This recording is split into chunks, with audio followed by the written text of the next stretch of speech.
Hi, Jeff Higley with HotelNewsNow.com. I'm here with Shah from Noble Investment Group. Mitt, thanks for taking the time to chat. Thanks, Jeff. It's always a pleasure. Talk about your portfolio a little bit. How is it split between the full service and select service? What's your portfolio look like today? We own 45 hotels. Of those 45, 17 are full service. The balance are premium select service and extended stay.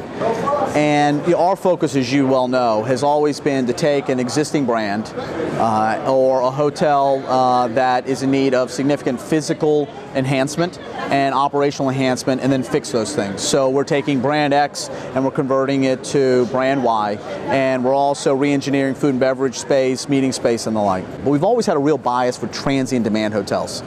And the reason why is that while it's day to day, you can predict the stability of it. And even in times whereby businesses cut travel budgets and consumers were afraid to travel because they were worried about their own jobs, and that's a great predictor of leisure demand. How afraid are you of whether or not you have a job long term? Even then, you see 07 to 08 to 09 to 10 and 11 and now 12 transient demand on a clip year over year, very strong. So there's always been a bias. The question is, where can you actually add value? So over the last 12 months, we bought 15 hotels, and all 15 have been transient demand oriented hotels.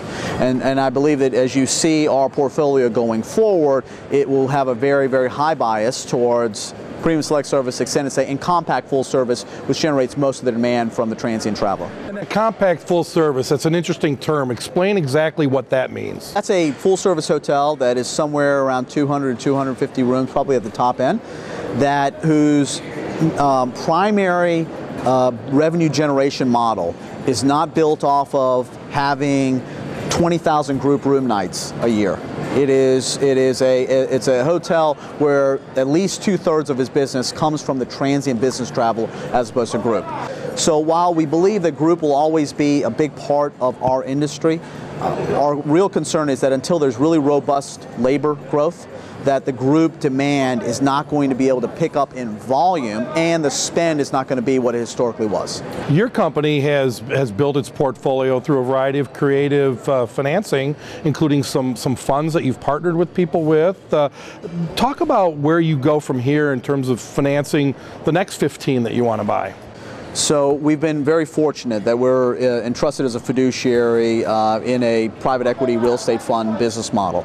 And so like RLJ was before they were public, and HEI and others, we enjoy the ability to have discretionary capital in a fund basis that allows us to be very, very proactive in terms of sourcing opportunities, very decisive in executing opportunities, but it requires us being a great fiduciary.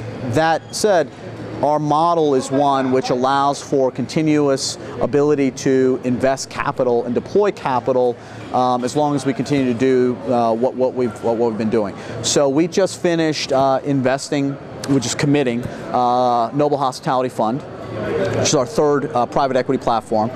We had our first closing on Noble Hospitality, on our next Noble Hospitality Fund. Our thesis has always been to invest $100 million of equity a year. So leverage, that's between $200 and $250 million of assets a year. Last year we did $350 million in assets, but a lot of that was things that we had been incubating over time. And so I believe that we'll continue to find one-off opportunities, 20 to $30 million individual investments on an ongoing basis. We're now in a scenario whereby $175 billion of lodging loan maturities are going to take place at the same time where brands are going to continue to mandate property improvement plans. And a lot of the owner-operators in our business, many of which are here today and at brand conferences throughout the country, are going to face challenges that they've never faced before in terms of a lender saying we need a 11% debt yield on the asset to refinance. And we think the world of you, but the FDIC is mandating we do this. At the same time where the brand is saying, we know that we haven't forced you to do X, Y, and Z over the last 3 years, but it's more than carpet, wall covering, and televisions. It's technology systems and the like that needs to be in place. So I've been believing, the organization's been believing that this was going to take place for some time. So when you acquire a new hotel, and it's facing, in some cases, deferred maintenance of maybe 10 years. How does Noble then fund that? Is it all part of the acquisition fund? It's all part of the capitalization. And I'm not sure, you have some hotels that have had some longer term deferred maintenance. We're probably really talking about 5, 6, 7 years of deferred maintenance.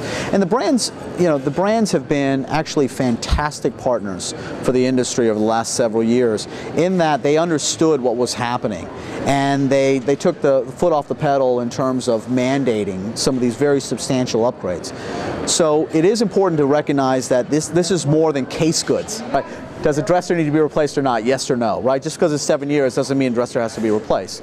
But the technology side of our business is something that is going to require some significant investment from everybody because of the transparency and because of how business is done today. Where do you see yourself growing as far as properties in the next 5 years? You have 45 now. Do you have a magic number for where you want to be? We're at it's likely that we'll invest the current fund that we'll have over the next 2 years before we start monetizing the broader portfolio. What's likely to happen is we'll be sellers over the next couple of years on certain assets. And then we'll be looking to put together a very nice, homogeneous portfolio of transient, demand-oriented hotels that have a very attractive yield associated to them, that will look and feel like great portfolios that have existed in our industry over time. Our bread and butter business is, again, take brand X and convert it to brand Y. But we've also developed 30 hotels in our history, and currently we're under development, brand new construction on 2. There's only a couple things that are important for us.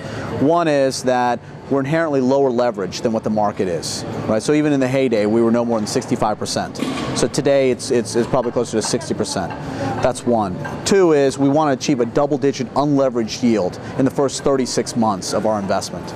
And lastly, we're very focused on 2x equity multiples in terms of our overall exit. So in the public-private partnerships that you've had over the years, is that something that is going to continue to be a part of the industry? Has it gone away? How's that whole shaping up? How many municipalities really need a hotel, and what are they willing to pay for? One of the interesting questions is that as cities struggle with their own tax base and where dollars go, to ultimately end up subsidizing private enterprise is politically not something that a lot of municipalities want to go and do. But there's lots of ways in which to do it. There's property tax abatements, there's hotel motel tax opportunities. So from a structuring standpoint, our team is really good. If there's a need in a specific market area and demand that's there that we can justify, there's a lot of different creative ways in which to accomplish, call it public-private type of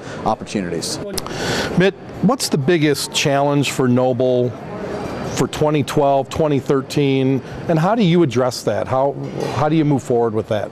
Well, I like our organizational structure. We have simplified our business, and we're focused on a niche of the business that I believe is very, very attractive and is very financially oriented to historically the right ways in which to make money in our business. And in times past, I'll be the first to admit that we were all across the board. We were looking at public-private opportunities, we were looking at some resort opportunities, full-service opportunities, and select.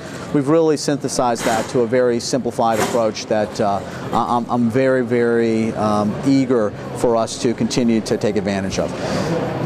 With simplicity and with focus comes quality of life.